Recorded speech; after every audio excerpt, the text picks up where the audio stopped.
Start more US based ఈ learning platform. మీరు కూడా స్లాట్ బుక్ చేసుకోవాలంటే ఈ నెంబర్కి కాల్ చేయండి. నమస్తే, వెల్కమ్ టు సుమన్ టీవీ. నేను విష్ణు. ప్రస్తుతంతో పాటు Kautilya capital founder and trader Ashok Devanampriya garu ప్రస్తుతంతో పాటు ఉన్నారు. వారితో మాట్లాడదాం. సార్ నమస్తే. సార్ అశోక్ గారు నమస్కారం సార్. సార్, మార్కెట్లో మంచి బుల్ ర్యాలీ నడుస్తుంది. సెన్సెక్స్ ఏమో 73,000, నిఫ్టీ ఏమో 22,000 క్రాస్ అయిపోయింది. నెక్స్ట్ ఎలక్షన్ హీట్ కూడా స్టార్ట్ అవబోతోంది. జస్ట్ ఇంకా నాకు తెలిసి ఒక కపుల్ ఆఫ్ డేస్లో మేబీ ఎలక్షన్ అనౌన్స్మెంట్ కూడా ఉండబోతోంది. ఎట్లా చూడాలి అంటారు ఇక్కడ నుంచి మార్కెట్ని? అసలు యాక్చువల్గా నాకు ఎలక్షన్ వాజ్ ఎ నీడ్. ఎందుకంటే లాస్ట్ ఇయర్ మార్కెట్ విక్స్ పిచ్చిగా పడిపోయింది. విక్స్ ఆల్మోస్ట్ సింగిల్ డిజిట్ లెవెల్కి వచ్చేసింది ఆల్మోస్ట్.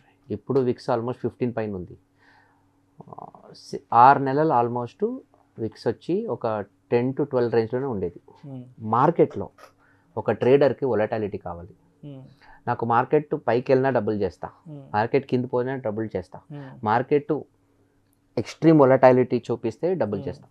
కానీ మార్కెట్ ఎప్పుడు ఇలా స్లోగా వెళ్తే డబుల్ చేయడం చాలా కష్టం, పిచ్చి కష్టం. We suffered a lot. మాకు వీఆర్ వెయిటింగ్ ఫర్ ఎలక్షన్స్ వస్తే ఇట్స్ ఏ మ్యాక్రో న్యూస్. ఆటోమేటిక్గా వొలటాలిటీ పెరుగుద్ది. ఇప్పుడు ఆల్మోస్ట్ వొలటాలిటీ 15-16 వచ్చేసింది. వచ్చే నెల, ఈ నెల కోడ్ ఆఫ్ కండక్ట్. అవునవును.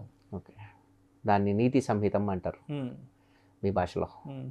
వచ్చిన తర్వాత ఎలక్షన్ అయ్యే వరకు market it will take its generic course. నన్ను పర్సనల్గా అడిగితే మోదీ సర్కార్ వస్తుందని ప్రపంచానికి తెలుసు. Nobody has a doubt. Modi సర్కార్ 3.0 వస్తుంది. బీజేపీ 350 వస్తుందా లేదా 300 వస్తుందా అది discussion topic. It's not Modi versus Congress. So ప్రపంచానికే తెలుసు. సో మోదీ సర్కార్ వచ్చే ఫ్యాక్టర్ ఆల్రెడీ మార్కెట్లో ఫ్యాక్టరీ అయిపోయింది, నా ప్రకారం. కానీ ఇప్పుడు మార్కెట్ 75,000 లెవెల్ అనుకోండి. నేను పిఈ చూసాను, నిఫ్టీ పిఈ ఎలా ఉందని. నిఫ్టీ పిఈ ఆల్మోస్ట్ 20 to 23 లెవెల్లో ఉంది. జనరల్గా ఎప్పుడైనా నిఫ్టీ పిఈ 12 to 18 లెవెల్స్ వస్తే గోల్డెన్ పీరియడ్ టు బై. ఈ 18 to 22 ఉంది కదా, అది బ్యాలెన్స్ పీరియడ్ అంటాం.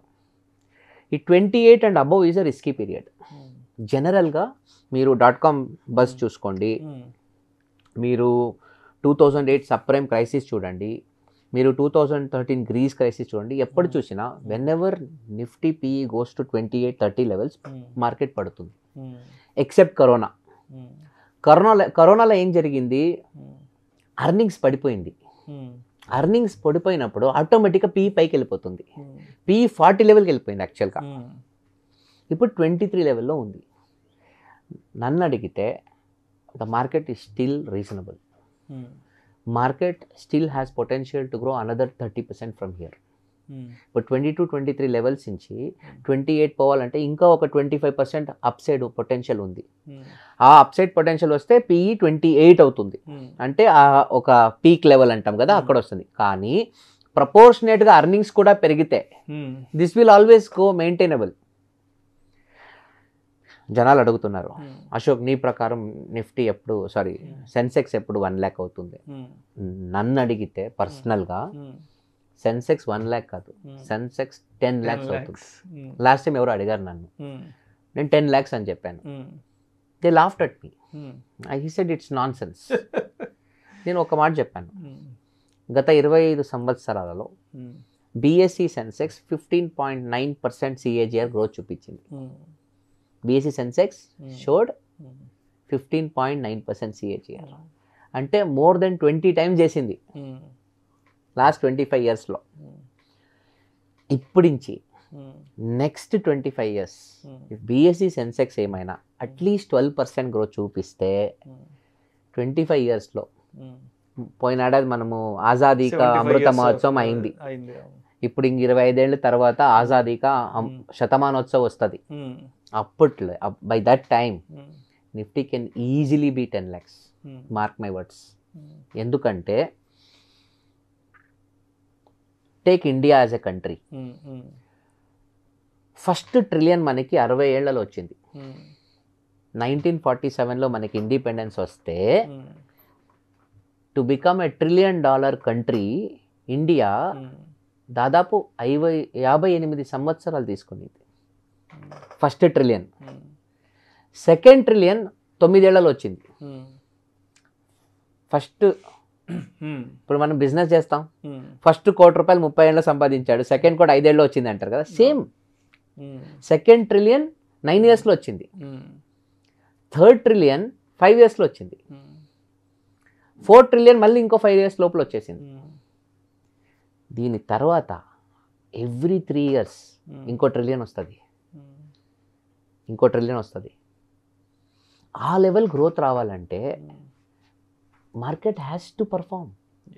ఇఫ్ మోదీ ఎప్పుడు చెప్తారు demography, he will say we have the demographic advantage, okay, we have the resources in this country. ఒకప్పుడు చెప్పేవాళ్ళు జనసంఖ్య స్ఫోటం, ఎక్కువ జనసంఖ్య ఉంటే దేశానికి మంచిది కాదు. ఈరోజు that has become a boon.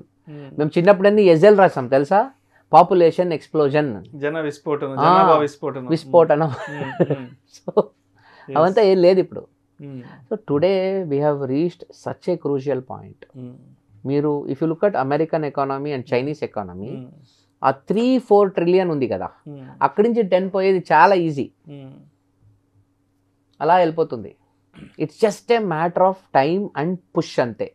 మనకి టెక్నికల్గా చూస్తే మార్కెట్ ఈరోజు ఇండియాలో $100 billion కంపెనీస్ ఒక 3-4 ఉండొచ్చేమో. How much is 100 billion? 100 billion అంటే ఇంటూ 8 లక్షల కోట్లు రఫ్లీ. Is it correct?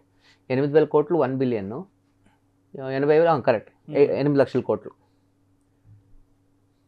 ఇంకా నెక్స్ట్ 20 ఏళ్లలో ఇండియాలో 100 కంపెనీలు ఉంటాయి. 100 billion కంపెనీస్ వస్తాయి అని నాస్కామ్ చెప్పింది. ఈరోజు మీరు చూసే ప్రతి ఒక్క మిడ్ క్యాప్ రేపటి large cap. What is the market cap of Apple? What is the market cap of Tesla? నేను ఎప్పుడు చెప్తాను Apple market cap almost 3 trillion లెవెల్కి వస్తాం, వీళ్ళందరూ 2 trillion 3 trillion అంటారు. సో ఆ కంపెనీ మన దేశానికన్నా పెద్దదా? సో వాళ్ళకి అంత వాల్యుయేషన్ ఎలా వచ్చింది? సో మనం ఇంకా ఆ లెవెల్కి పోలేదు. ఇంకా ఆ లెవెల్ వాల్యుయేషన్ రావాలి, ఈ దేశం వస్తుంది. ఎందుకంటే మిడిల్ క్లాస్, సి ఒక దేశం అంటే 3 ఉంటారు, లో class, middle class, high class. ఇది స్టాండర్డ్. లో అంటే లో ఇన్కమ్ గ్రూప్ అన్నమాట. అండర్స్టాండ్? Income basis. ఆ లో ఇన్కమ్ వాళ్ళకి ఏం కావాలి? వాళ్ళకి ఫ్రీ బీస్ కావాలి, వాళ్ళకి అనుకూలం కావాలి, free facilities, free electricity, free food. ఇప్పుడు మన రైతులు వాళ్ళ దేశం కోసం అన్ని పండిస్తారు, కష్టపడతారు, కొన్ని వాళ్ళ సబ్సిడీలు వాళ్ళకి దేశం ఇవ్వాల్సింది, అది మనం రుణపడి వాళ్ళకి ఇవ్వాలి, బేసిక్స్. మిడిల్ క్లాస్కి ఏం కావాలి? మిడిల్ క్లాస్ జాబ్స్ కావాలి, వాళ్ళకి ఫ్రీ బీస్ అవసరం లేదు, వాళ్ళు నువ్వు జాబ్ ఇవ్వు నేను సంపాదించుకుంటాను. హై క్లాస్కి ఏం కావాలి? వాళ్ళకి మంచి పాలసీస్ కావాలి, గవర్నమెంట్ వైపు నుంచి మంచి పాలసీస్ ఉంటే నేను వ్యాపారం చేసుకుంటాను, ఇండస్ట్రియల్గా. So these 3 things are the required things for all people to be happy. లో ఇన్కమ్ వాళ్ళకి సబ్సిడీస్ కావాలి, మిడిల్ ఇన్కమ్ వాళ్ళకి జాబులు కావాలి, హై ఇన్కమ్ వాళ్ళకి పాలసీస్ కావాలి. ఇవి 3 కరెక్ట్గా ఇస్తే వాస్తు సెట్ అయిపోద్ది. That's how the market goes. And I am telling you again, I don't care if people laugh. I am looking at Sensex at 1 million, 10 లక్షలు బిఫోర్ 2047. సో అయితే ఇప్పుడు అంటే ఆల్రెడీ మార్కెట్లో ఒక 20-25 years నుంచి ఉన్న వాళ్ళకి ఎలక్షన్స్ అప్పుడు మార్కెట్ ఎలా రియాక్ట్ అవుతుంది అనేది అందరికీ తెలుసు. బట్ లాస్ట్ 1-2 years బ్యాక్ లేదంటే కోవిడ్ తర్వాత మార్కెట్లోకి వచ్చిన వాళ్ళకి ఎలక్షన్స్ అప్పుడు మార్కెట్ ఎలా రియాక్ట్ అవుతుంది అనేది ఎవరికీ తెలియదు. So next just couple of మంత్స్లో ఎలక్షన్స్ రాబోతున్నాయి కాబట్టి నిన్న మొన్నటి కాలంలో మార్కెట్లోకి వచ్చిన వాళ్ళు ఎస్పెషల్లీ ఆ ఎలక్షన్ ఆ 1-2 months ఏదైతే ఉంటుందో ఎలా హ్యాండిల్ చేసుకోవాలి పోర్ట్ఫోలియోస్లో? నన్ను పర్సనల్గా అడిగితే కామ్గా ఉండాలి, వెయిట్ అండ్ వాచ్ మోడ్లో ఉండాలి. ఇంక నెక్స్ట్ 3 నెలల తర్వాత మార్కెట్ నెక్స్ట్ రౌండ్ డైరెక్షన్ వస్తుంది. బట్ ఒక point very clear, Modi 1.0 was a training session. Modi అనే నాయకుడికి, అతను ముఖ్యమంత్రిగా ఉన్నారు, మళ్ళీ ప్రధానమంత్రిగా వచ్చారు. ఆయనకి ఢిల్లీ పాలిటిక్స్ అంత స్కిల్స్ లేదు ఆయనకి ఫస్ట్ పోయినప్పుడు. 2014 ఫస్ట్ 5 years ఆయన నేర్చుకున్నాడు దేశాన్ని ఎలా నడపడం.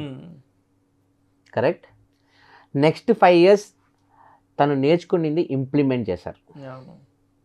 ఇంకా నెక్స్ట్ 5 years ఉంది కదా, this is next level, next league. Reforms ఒక రేంజ్లో ఉంటుంది. The next reforms that we see from 2024 to 29 will be in the next league.